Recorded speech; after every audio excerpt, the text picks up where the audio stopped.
back to a Whole Step Ahead podcast, where we look at the whole picture in childcare while keeping you a step ahead. I'm Alicia. And I'm Monique. And our today's episode is about behavior in children in childcare. So we just kind of want to give y'all a brief understanding and defining what behaviors are. So a behavior is the way in which one acts or conducts oneself, especially towards others.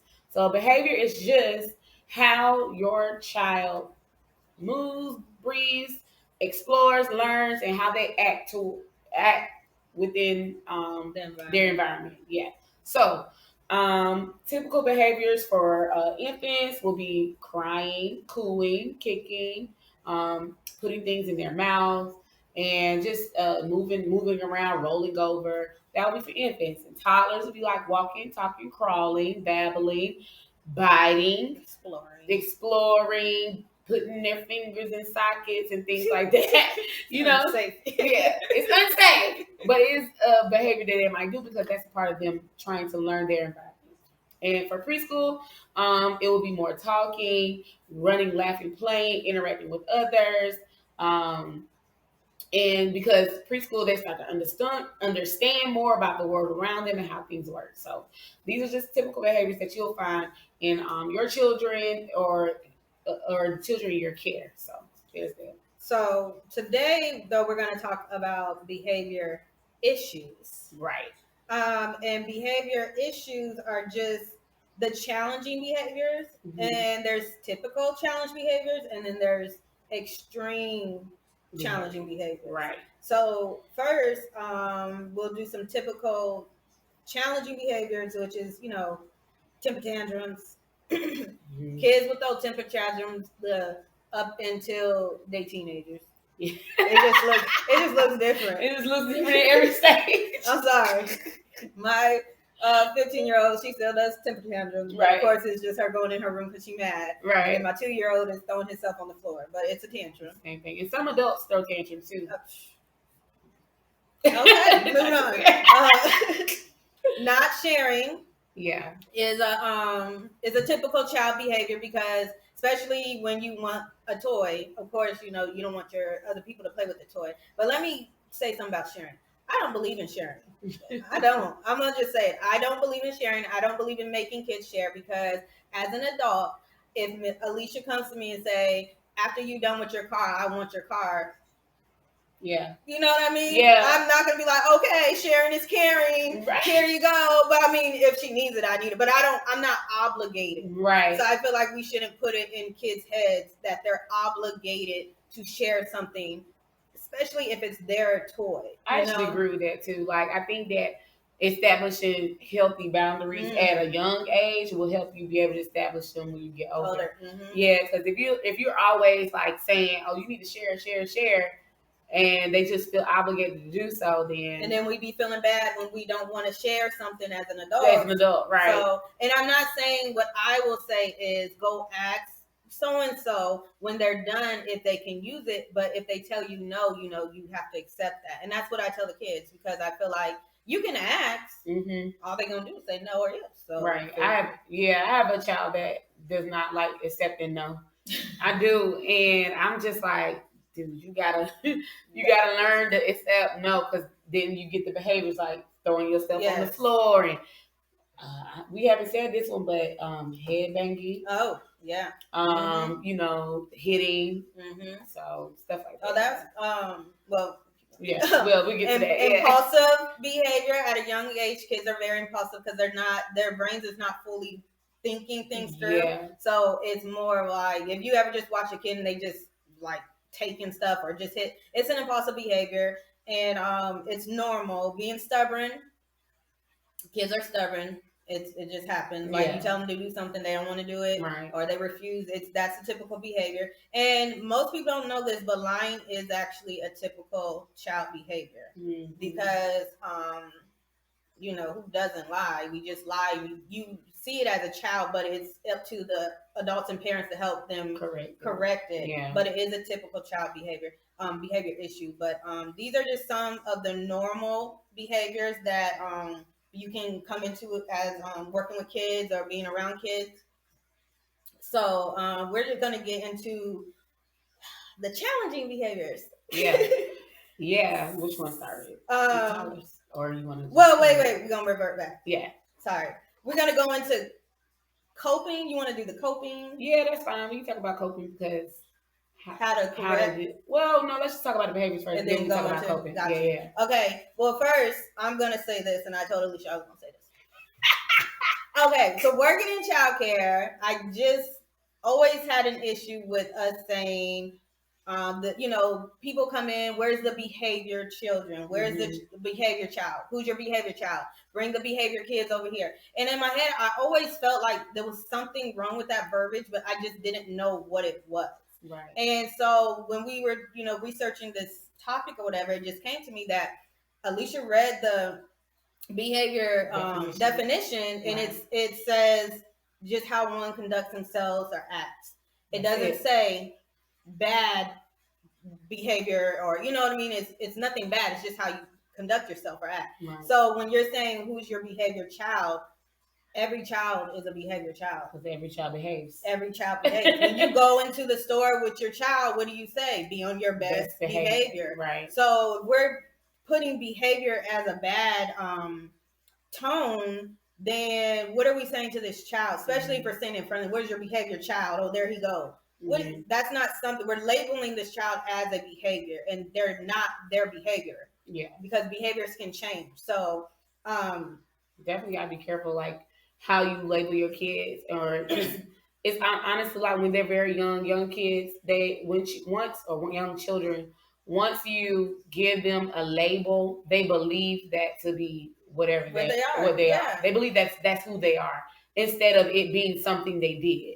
Exactly. And we don't want to define people or define children rather, because people are people. Yeah. Right. We don't want to define children by something they did, because think about it this way. Your child has not been on this earth 3-4 years. Mm-hmm. They don't know everything. They don't know nothing really. So they learning as they getting older. So right. So you can't just allow that to be, let them believe that what they do is who they are. Yeah. And if you're a parent and you're hearing a caregiver or anybody saying like your child is a behavior child, or you need to correct them and say, no, my child is not the behavior child. My child is, I literally would be like, my child is the name, but they have incorrect behavior that needs to be fixed. And so as caregivers, we need to say which child is showing incorrect behavior. Right. That sounds better, because it sounds like it is fixable, because it is. Yeah. And it's not labeling that child. They're showing incorrect behaviors. Right. And that's what they're doing technically. Right. So I just want to put that together. You know what it reminds me of though? You know how like people be like, you're going to have consequences after this, but consequences can be good or bad. Girl, we're going to keep going. I got some on that too. Okay, but yeah, they have to know like, there's good consequences and bad consequences for their choices, right? So, exactly. So, I just love this subject. I'm sorry. I gotta read where I was now. Okay, so we need to also realize there's always reasons for behavior, and we're gonna say incorrect behaviors. Right. Even the typical behaviors, there's a reason for it. Like kids show the incorrect behaviors, and there's something going on. Most of the time, it may be seeable. Oh, Johnny took the car, so now Susie Q's going to fit, easy fix. But some stuff is not. You don't know. Right. And so definitely, like, you gotta consider what you don't see. Basically, what you're saying, like, we have a child that is on a schedule at the center, and if it is not 11 o'clock and this child is not eating, and it's 11:03. 11:03, this child gets hangry, and not even 2 years old. But you can see the change in the attitude and how that child interacts with the other children.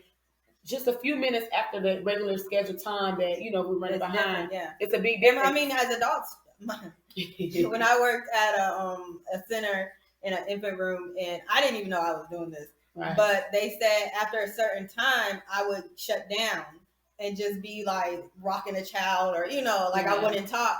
And I guess they've been like my coworkers was watching me like, why did she do that? But they said when it's close to my lunchtime and they're running late, they say I would shut down. I didn't know I did this. Yeah. But they were like, you go right over that corner, take your little baby and just be like, I'm hungry. And I mean, so it's like as adults we do it. You know what I mean? So just think about a kid who can't even express like I'm hungry and it's past my time to eat. Yeah. Like they just know I'm hungry. My food ain't here. Like I don't know what's going on with me. I'm gonna cry right now. So I'm gonna cry. I'm gonna act out. I'm gonna treat my friends not me. Yeah, not nicely. Got an attitude. I don't want to share. I don't want, and I'm gonna hit you. And I'm gonna hit Put you. Put the food on my plate. Right. Because stop playing with my food. But yeah, so changes in your schedule or in their schedules can cause incorrect behaviors. Changes in the home. A lot of times as caregivers, if a child exhibits these behaviors, we'll be like, hey, is anything changed in the home?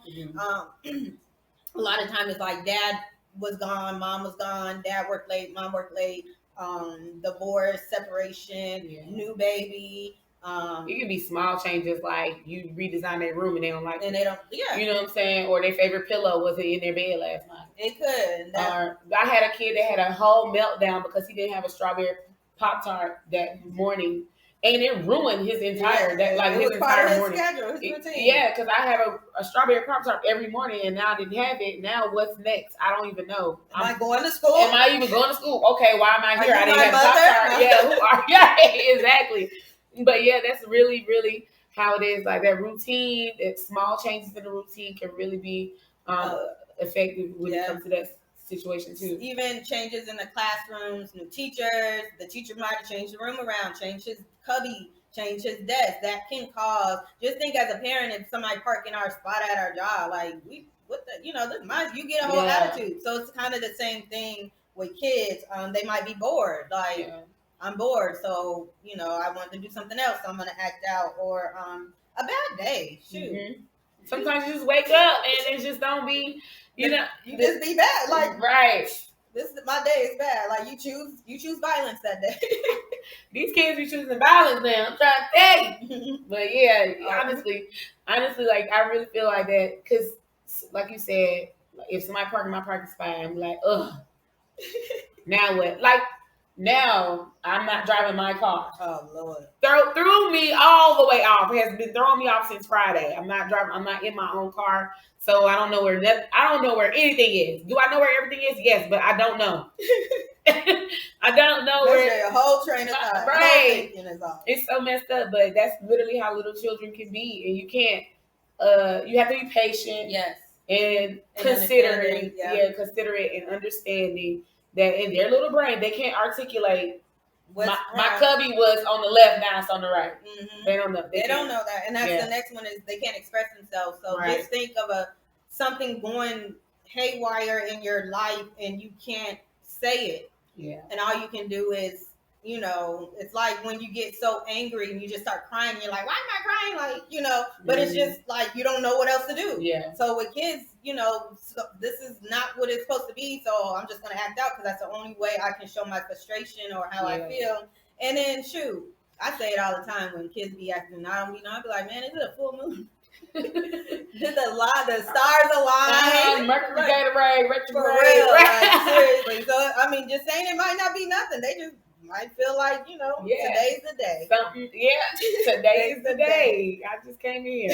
So those are just typical. Sorry. You some water? No, I ain't got COVID yet. Should have worn that.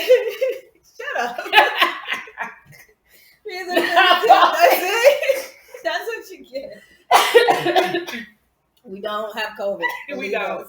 But those are behaviors that are temporarily, but they can, cause a difference in the child's character. Right. So now we're gonna get into, and we're gonna do just a brief of these behaviors, and then we're gonna go into how to kind of coping skills. Manage, yeah. And then our next episode, we're gonna go more in depth into the extreme challenging behaviors, but right now we're just going to give you a brief overview. Right. So, what you want to do? Coping? So, or you want to do coping? I don't. Before we go into the. Oh, girl, I was just listening. Don't look at my notes. Yeah, I'm reading your notes.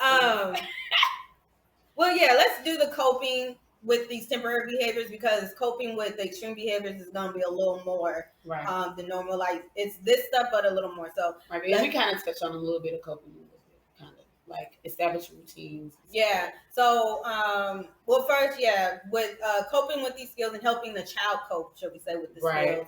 As parents and caregivers, first we got to find out what's wrong, if we can.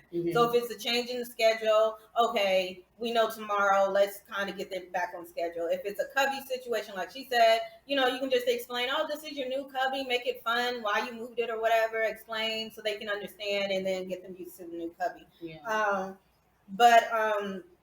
If it's an ongoing, like all day, there's been issues, or some of these behaviors can last for, a couple of days, just because you have to do praise the good behavior. See how behavior can be good. Praise the good behavior, as in, if Johnny Sue do come in with a whole attitude and they knock something over and they decide to pick it up, oh, good job, Johnny, thank you for picking it up. So at least they know, like, you don't want to entertain the incorrect behavior. Right. Like, unless they're harming people, then yeah, you need to, you intervene. Yeah, but other than that, they just got an attitude and they crisscross whatever.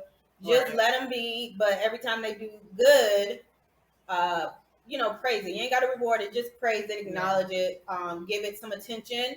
So then, kids love attention.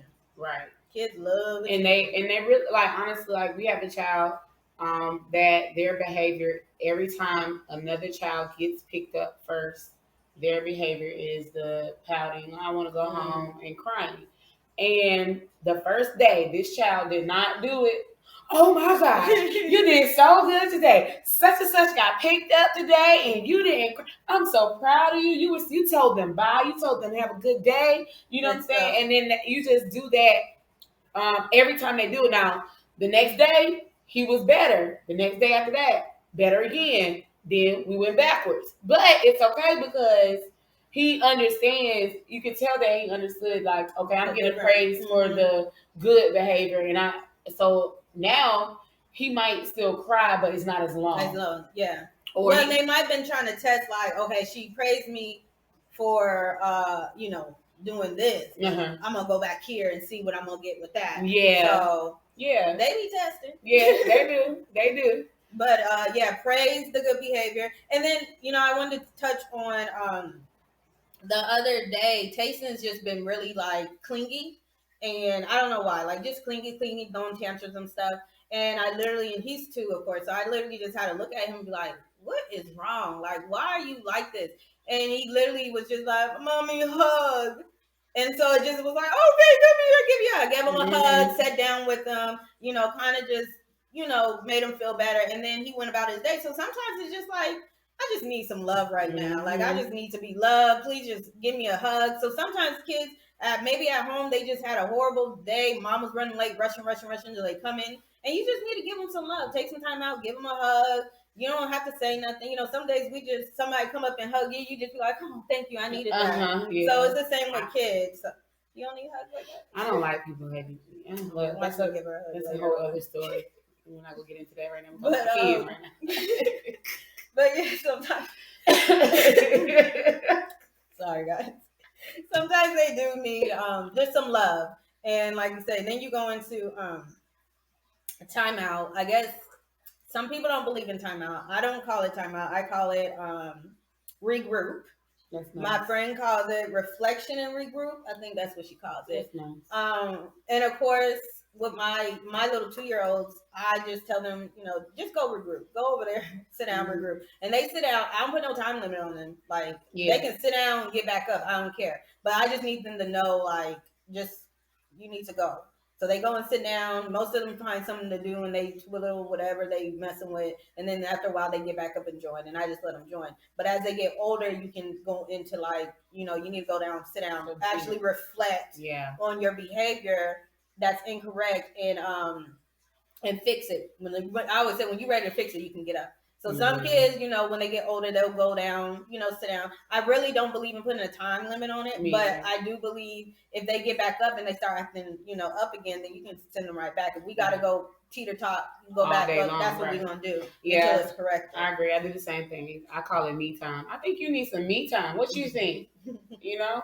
And they'll go have their me time and they pick wherever they go. I don't like put them in a corner or I let them choose wherever they want to go to have their me time.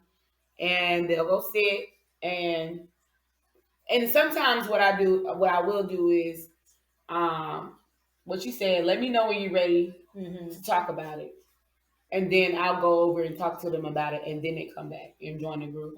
Sometimes I don't have to do that for the older ones. Yeah. But the younger ones, I do try to go and talk and then bring them back in. I mean, it's just not, I don't believe in the restraint because if you put in, you know, 3-4-year-olds in the corner, they brain ain't going to be like, man, let me think about what did I do? How can I? No, they like, you know what? This is orange, and look at the sky, and there's a squirrel. Like, they're like that. They have forgotten what they did wrong. Exactly. Honestly, most of them don't even know unless you tell them. So I'm like, just go sit down. But you know, if it's a continuous basis, then they'll understand. Like every time I knock this down, I'm going to sit down. Right. Maybe I shouldn't knock it down. And most of them like me, sorry. Okay, don't do it again. And then we done. So that's reflection in a group, whatever, me time, whatever you want to call it. It's just basically redirecting the child away from the situation. And whenever they're ready, they can come back in. Whenever they're ready, not when you're ready. When they're ready. Remove privileges. I don't think daycares really do that. No. Well, no. We can remove, like, we call it redirection. So if you messing up in the block area, I'm going to remove that privilege from you and you're going to go to the live area. Yeah. So, yeah. But at home, it's more of like electronics or something like that. I couldn't get the word out. Toys or TV. Yeah. So, I mean, and be consistent with it. Like if you say you're not getting this for a week for home, then that should be it. Yeah. Don't, you did well, you know, you get on my nerves here. Yeah. So just keep your punishment consistent with what you say. Yeah, discipline. Yeah. Yes. Punishment is discipline. We'll talk about that another episode. But yeah, definitely I do agree that removing privileges for younger ones, it's harder for them to understand that. But I'm sorry, I'll keep distracting my fish. Younger ones, it's harder for them to understand. Like you taking something away. Sometimes it depends on what it is. They'll get it though if you do it enough. Yeah, I mean, and this is all. It has to be age appropriate. Yes, definitely developmentally age appropriate because taking away toys from a 2-year-old is not going to matter at all. They're going to find something else to do. They're going to bother you. But a 5-year-old, they will understand. So definitely use your coping and management of your behavior according to what you know your child understands. Mm-hmm. And so next is what she touched on is consequences. Oh, yeah. Like she was saying, there's good and bad consequences. And when Nehemiah was about 4, 5, 6 years old, those were their understanding. We made a chart because Nehemiah's behavior was kind of consistent. Like he always had the same behaviors. So we did a chart with the incorrect behaviors and the good behaviors that kind of match the incorrect behaviors. And then we did the good consequences for the behaviors that he needs to do, the correct behaviors, and then what are the bad consequences for the incorrect behaviors. And I let him pick the consequences of it. That's a good idea. Because if you like most kids, their consequences is worse than what you would do. I'm not even lying. Like, true. He'll, do something at school and I'm like, the consequence will be like, 2 days, no Xbox. And he's talking about, I can do a week. Okay. That's what you want to do. That's it. And when he does it, it's like, you said that consequence. That's for you. You chose it. That's what you did. And then the good consequences, okay, we negotiated that because the good consequences could be extreme too. But like I say, that's an age-appropriate technique, and it's a visual for them to have and see and kind of be reminded. Yeah. And I'm going to try that with my son because I mean, we don't have a lot of issues, but when we do have issues, I think it'd be better if he chose. Because a lot of times when your children, when they are involved with their management and their coping, it's better because they understand it better and they're more receptive because they were part of it, right? Yeah. So, do you have any more coping behaviors? No, okay. I don't have any. Those were great. Thank you. But yeah, so just try. And then, I mean, you know what works for your child, you know what works for your classroom. So you might have to come up with something more unique. You can take these and kind of tweak it to work for you. Sorry, we don't know what's going on. Yeah. But you just take what works for you, and that's what works for you, and then you can try, tweak it, combine, separate, whatever you need to do with these. So now we're going to go into these extreme challenging behaviors, and they are extreme. So extreme challenging behavior is when a behavior is done on a consistent basis, and you just tried all this coping skills. You tried everything in your repertoire to correct these behaviors, and they're not working, and you're at your end of like, I don't know what's wrong. Like there's something going on with this child I do not know. So these goes into the disorders, and I'm going to tell you a backstory. I feel like I'm talking a lot. You good? I'm sorry. I'll be taking over sometimes. But so my son Nehemiah, who is now 12, was diagnosed with ODD and ADHD. If you don't know what ODD is, oppositional defiant disorder. And so he was diagnosed with that. Let me see, second grade.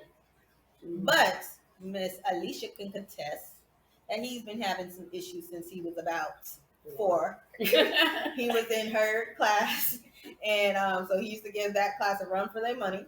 And because at 4 years old, they usually kind of be like, "Oh, you're too young, you can't diagnose you." Then we had to literally wait till he was 5, and his behaviors were like basically what ODD is the oppositional defiant. And he was defiant. You be like, Nehemiah go right, he will go left and yell at you why he's going left because he don't care what you said. Had the biggest tantrums over little stuff, and little things used to make him mad, like little things, and we would never understand. And he's been like that since he was little. I want to say like 2-3 years old. I used to be like, man, there's something wrong with my child. Like, I don't know. There's something wrong with him, because he would just throw these tantrums, and it was like, what in the world? Like, what is going on? Not you. So I know. So it was like perfect. It was. So we end up getting him diagnosed, and he had ODD and ADHD, which actually makes sense to what was going on. So with that being said, don't be an in denial parent. I've always said someone's wrong with my child, and I wanted to make sure. I mean, if anything, make sure he got it straight before he went into elementary, and it did not. He was getting suspended. All of the stuff that y'all think this child would do, he was doing it. And so it wasn't until 2nd, 3rd grade where we actually got him medication, and it took time to get the right dosage. But now at 12 years old, he's great. He's grown. Like, I'm so proud of him. But with that being said, is it does start, like, we see behaviors, extreme incorrect behaviors at age. What's the earliest you think you've seen it? 2. I've seen it at 2. Believe it. Yeah, 2 years old, and that's really because at 2, the it's the consistency that makes the difference. If your child is doing the same thing over and over again, the same behavior over and over, that is what makes the difference between extreme and typical. Because you can have a child that bit somebody, and they bit this person, randomly, don't know why or whatever happened. A 2-year-old can bite somebody, and it's, it happened once or twice. But if your child is biting somebody every single day, more than once a day or several times a week, that is an extreme behavior. And You have to find out why. And that's probably like the youngest that I've seen it, but you can fix it. Yes. And when you're in those early ages, as long as it's not like a diagnosis, like in Nehemiah's case, it was a diagnosis he needed to be able to move through it. You can't just fix that. But some behaviors they can be corrected before they become extreme or after they become extreme, so they won't continue later on in life. When they get to school, you're a 2-year-old biting, and hitting and fighting. At 2, you can correct that, but at 4, it's a lot harder. And the 2-year difference makes a big difference. The medication he's on, there's no medication for ODD. ODD is it's like well, when the doctor explained it to me, basically when he explained it, I was just like, so Nehemiah's a spoiled brat. Because that's what ODD is. Your child is spoiled and entitled and thinks everything's going to go his way. And if you're going to come against me, then we're going to have some issues. That's what ODD is. So there's no medication for ODD. How to fix ODD is being, as a parent, we have to train our parenting. We have to get parenting, basically change our parenting. And that's come from like when they're younger and we let them get away with a lot of stuff because, oh, you can do this, or parents I don't want to say parents, but it's just like letting them to get away with behavior. Like we're spoiling them to the point where now when it's time to be a productive child in classroom setting, we don't know how to do that because we've always been given our way. And that's why when she said at 2, it could be corrected because if you notice it, you can start doing what you need to do and being consistent with your consequences. Yeah, definitely. I agree. I think that it's more so like when you are more consistent. So like I think when a child is young and you cater to your child like your baby, it's your child. Everything they need, you will do it. You will go do whatever. I have a child who it is. Sometimes I'm talking about the same child, but sometimes this time I am. Okay. So I have a child in my care that is who has parents who cater to every whim, which I can understand because when you are in when you are in a situation, that's your only child and you want to really care for your child, so you do every single little thing. Anything they want, you go get. Oh, I want this. I go pick it up for you. Open this book for me. No, you open the book.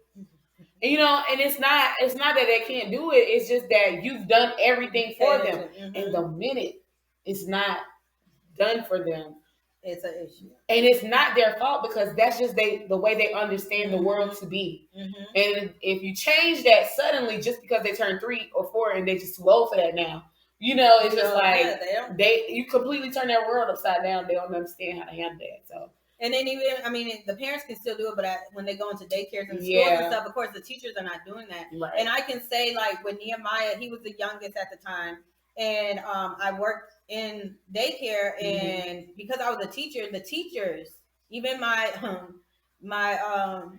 director used to spoil him because I was like the worker. I worked till 6, so a lot of times they would take him up front, and all the teachers, stick around him, and they giving him snacks, and Nehemiah, even at 2 years old, Nehemiah was acting out, and they would still be like, "Oh, it's okay, Miss Marshall, keep going. I got him, And these are, behaviors where they would usually send a child home for it, right?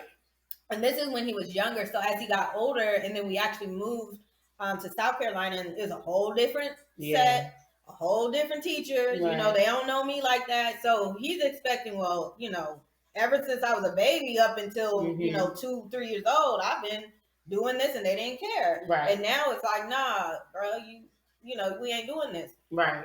And then he had a gap before he went back into daycare. He stayed at home with my dad. So that's another thing. He was with grandpa for like a year or 2, and then going back into a childcare setting, it kind of threw him off, and his behaviors just started increasing. So when we did get him diagnosed, it was the ODD, and then the ADHD is just him, the impulsiveness, and he just can't. If y'all ever meet Nehemiah, he just on the go. doing stuff just very impulsive. So it was like a combination of the ADHD with the ODD that just made it even like, right. What is wrong with this child? Right. So, and there's so many different types of like disorders or conditions. I wouldn't want to call them all disorders, but conditions that challenging behaviors are a symptom of those conditions. And even with autism, sometimes depending on what's end of the spectrum, you have some extreme behaviors that may occur because of their condition, which is totally adaptable. You can figure out how to work with it. You just have to learn and get it diagnosed. So that's the main thing. Yeah. Because don't wait. If you see something, honestly, it don't hurt just to get your kid tested, even if you don't know. It doesn't hurt for them, because what are they gonna say? Either he has someone, he doesn't. I don't know why parents are so afraid. Yeah. I guess it's your baby, it's your child, but so afraid to think something's wrong with their child. You know what I mean? Like, no child is perfect. There's a lot of adults that have these behaviors, and we don't even know we had them because we didn't get diagnosed. And then, back then they wasn't as, you don't want to get diagnosed, or it wasn't as, what I want to say, easy. And so, there's a lot of us running around with these disorders and we just don't know. There's a lot of adults who have autism and people and never knew, because they're high functioning. And so you feel like they can do this thing, you can do this, you can do that. So ain't nothing wrong with you. Yeah. But when they don't understand why they do things, or understand or relate or things like that, And autism, it's a wide spectrum, and actually ADD and ADHD is on the spectrum. It's just on a different level. Yeah. So when we think of autism, we think like the higher end of the spectrum, but there's disorders on the lower end that we don't even know is on this spectrum of autism. Right, right. So you just gotta definitely be observant of your child. Notice the behaviors that they're exhibiting, whether they are good. Because even we had a change at in my household that I text their teachers and said, hey, if you notice any changing, if my children's behavior changing any way, good or bad, that's what I said in the text. Good or bad, let me know. I want to know, did this change that happened at home make a good influence, or did it affect them negatively? And when you do that, you just have to be very observant of your children. And I don't want to seem chastising, but sometimes it's just take some time with your children. Take some time with your children and learn them, because you'll be able to see the difference. And so, you can catch patterns. Yeah. Because I have to bring Nehemiah up again because he's in this topic, is him. Nehemiah will go from, let's say, the school year, so the start of the school year in August, September-ish, all the way up until his birthday, September. I can slowly start seeing the changing. October, it gets a little more, and always by November, I'm getting an email from a teacher saying that Nehemiah is starting to, show these signs of behaviors. It's been going on for a few weeks, but they haven't said anything. And now it's just so extreme to where it's like, I don't know what happens. And it's always around that time. So after like a few years of me noticing that, first day of school, I will let the teachers know, like, he's, this is his disorder. I notice around this time is when he might start acting up. If it gets like that, let me know that day. Don't wait 2 weeks and be like, oh, well, he's been no, let me know that day so we can nip it in the bud then. Right. Because if you let it go on, you might be thinking like, oh, I can keep doing this. You're not going to tell my my mom or my grandpa, and so he keeps doing it. But the one teacher who actually was telling me it was like they barely had any trouble. Like, he'll still do it, but they didn't have as much issues as the other teachers who were waiting so long. But oppositional defiant order does come in spurts. So his behavior will last from like November, December, January, February, he'll start calming down. But by then he's already had a name for himself. So even if he starts acting appropriate, it's like any little thing he was doing, they were getting on him. So they were even gonna do seasonal. It's like seasonal defiant disorder or something like that, where it only comes in seasons or whatever. Like during the winter seasons was when it picks up. But like I said, I was able to notice this by observing, you know, watching him, seeing the change in behaviors at home, and that's how we were able to figure that out. And it's kind of like during that season, I'm just like, okay, any day now, I'm about to get a call. Nima, how was your day today? Right. How was it? Texting and see, hey, how was he doing? But I'm bringing that up too. And as a parent, I feel like you gotta say what I was okay, go ahead and do it because I've been talking. No, you good. That's it. No, I was just gonna say that as a parent, be your child's advocate. Go ahead. Be your child's advocate. So, you know, when you notice these things, when you notice these patterns, you see things going on happening in your child's life at school, at home, at church, or wherever, you have to be the one that's at the school talking to the teachers and the principal and whoever else, or you have to be the one that's at the child care center. Because let me tell you, as a child care provider, I will tell you this. I am more willing, and I'm not trying to be biased. Let's get closer.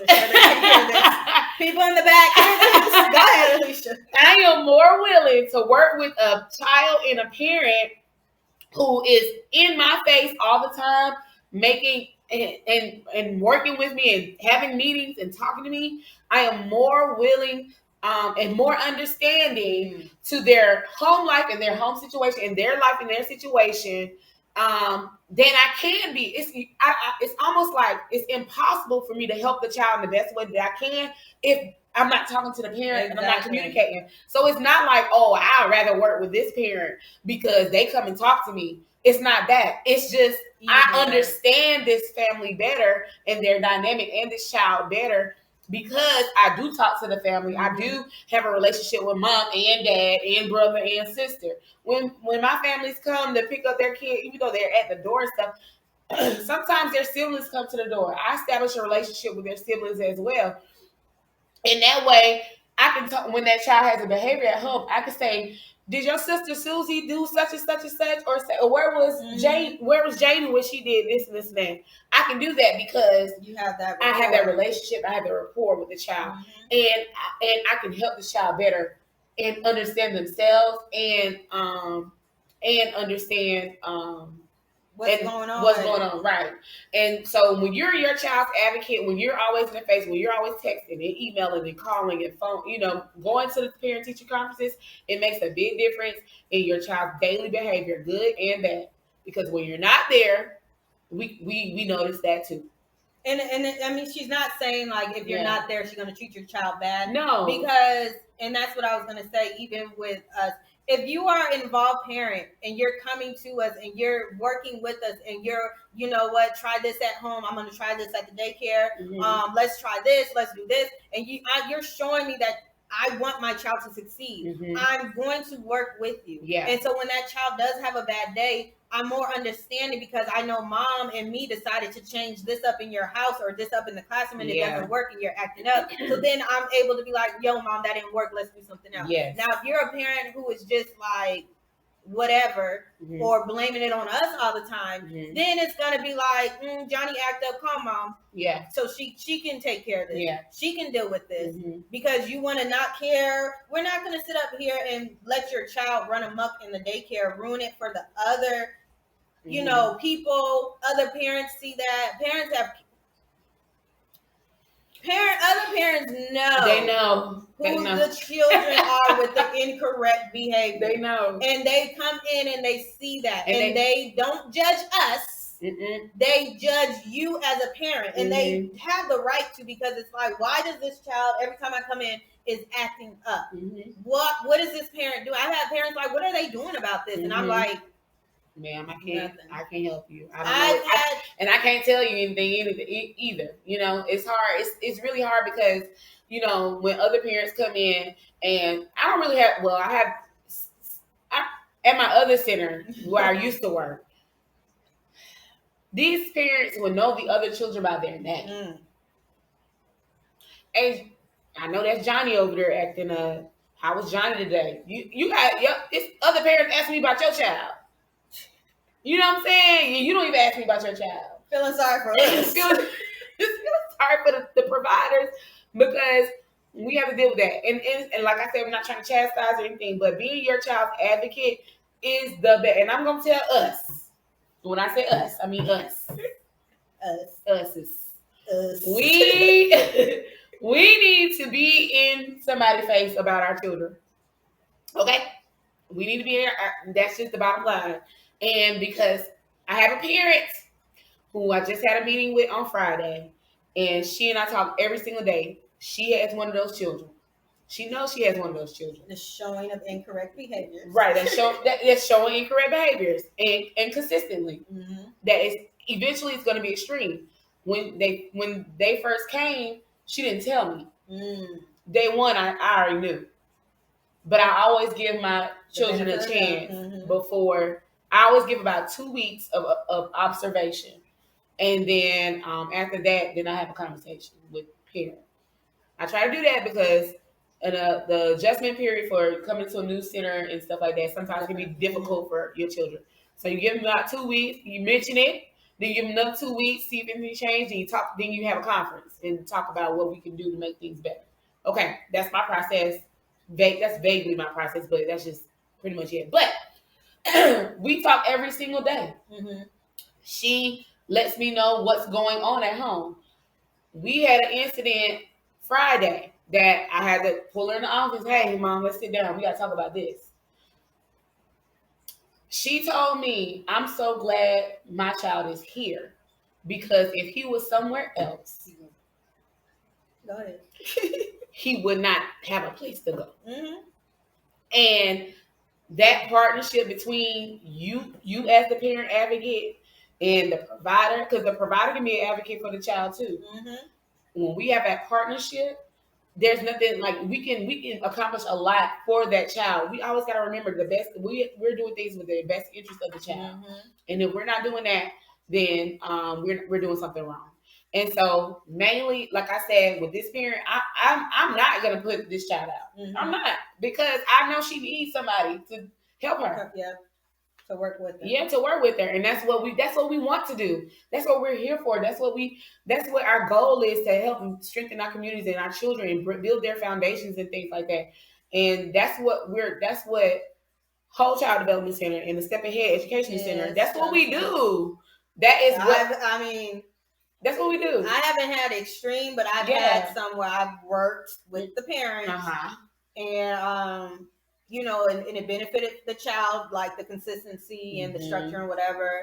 And even with it doesn't even go for childcare, it goes for schools too, because when a school sees that you are providing what you need for your kid, therapy, whatever, they're more not gonna go within their system and start doing what they do. Right. IEPs, and there's nothing with IEPs, sometimes we do need the school's resources, but if you can do it outside of in your own, and I did that with Nehemiah. He's never been on an IEP because he came into the school system already going to therapy, already on this, and like I said, already having a plan. Our plan was written out to the teachers, and if the teachers abide by it, it worked. Now, I did get a notice saying hey, if he does act like this any further, we might have to put him on an IEP, but this was before he took the medication. So then it went into he starts medication, let's see how that goes. And ever since that, it's been good. But I've always been blessed to where he hasn't. Yes, he's got suspended, but they really didn't put it in his record. It was kind of like just keep him home for 2 days and then bring him back. He's never, he's done some stuff. He probably should have got expelled, but he was so young. I have to take him home some days just to cool him down or whatever. But it could have been worse. And he's had some pretty good teachers who actually understood. We've had one encounter with one teacher. She basically was to me, just, and it's okay, kind of just overwhelmed and just was I'm done. And then when we found out, she didn't go through the process that we put in place for him, then it was kind of well, they couldn't even do nothing because you didn't follow what I asked. I didn't receive one phone call. My dad didn't receive one phone call. With Nehemiah, my dad knew all his teachers' names because they've called him. he never knew this teacher's name. So it's kind of like, man, nice try. Yeah. But next time, follow this. But with that being said, like, you like be the advocate, be in these teachers' faces, be at the conferences, put in your effort to make sure your child is good. Do not, and then, I mean, this is not even for behavior. This is just for them, any child.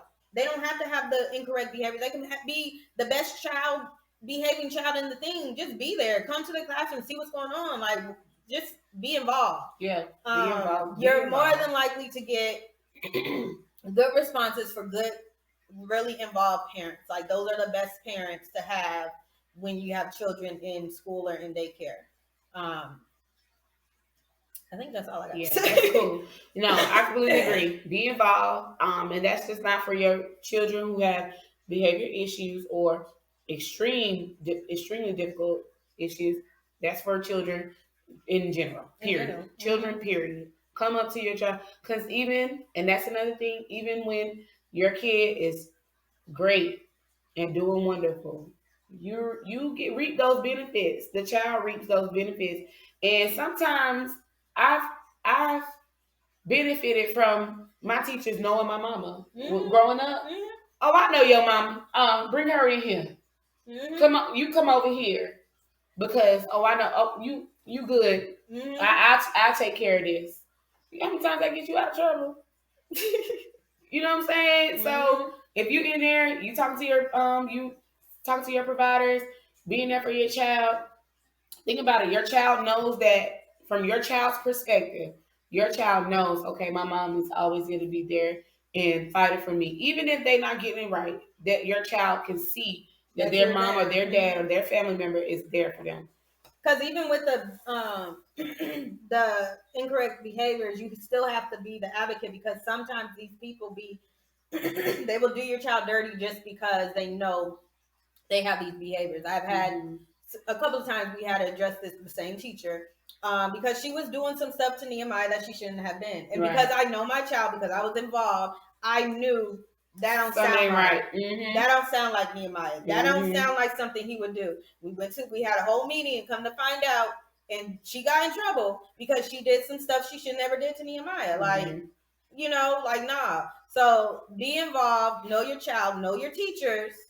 Yes. And teachers, know your parents, and do right by the parents too. I mean, we always blame it on parents, but some teachers we need to do right too. We need to, advocate for these kids too. Don't just throw them and off. Don't label them behavior kids. Don't label them. They just show incorrect behavior. And in the long run, as a caregiver, I have some parents, because I've been doing this for like 18, 19 years now. He was 12. So I had a boy when he was about 3, 4, 5 years old. Now he's like 13. And we on Facebook, he still remembers me. I gave him a little nickname.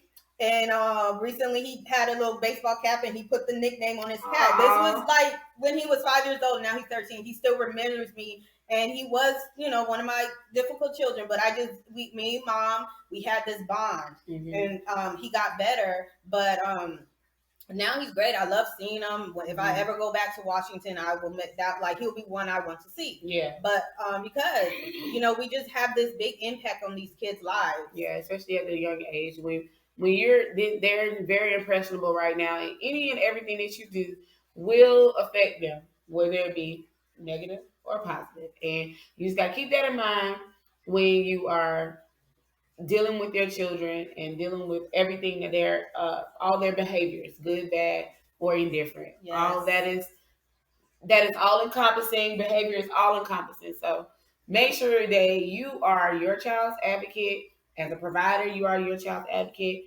and consider your child's perspective in all that they do. The whole picture. The whole picture. Anyway, if you have any questions or comments, an hour long. I know, right? We're gonna come back to part 2 though. Yeah, definitely it's gonna be part 2 for behaviors. If you want to learn more, or if you have any questions, hit us up. Hit us up on Facebook, Instagram. A whole child development. No. A whole step ahead. A whole step ahead podcast on Facebook and Instagram. And then you can email us at a.wholeway@gmail.com. If you have any questions, you can inbox us or whatever, and we'll be happy to answer questions about behavior or any types of topics that you have. We are available to be the resource for you. Yes. And our next will be live. Yes. Around. No, well, we can't tell. This ain't coming out. What? Oh, yeah, we're gonna cut. Snip. We'll be live eventually. Whatever. Anyway, thank you for tuning in to a Whole Step Ahead podcast. We hope to see you next time. Don't forget to follow us on YouTube, a Whole Step Ahead podcast. Share, comment, subscribe, comment, Spotify, Google Podcasts. We're everywhere.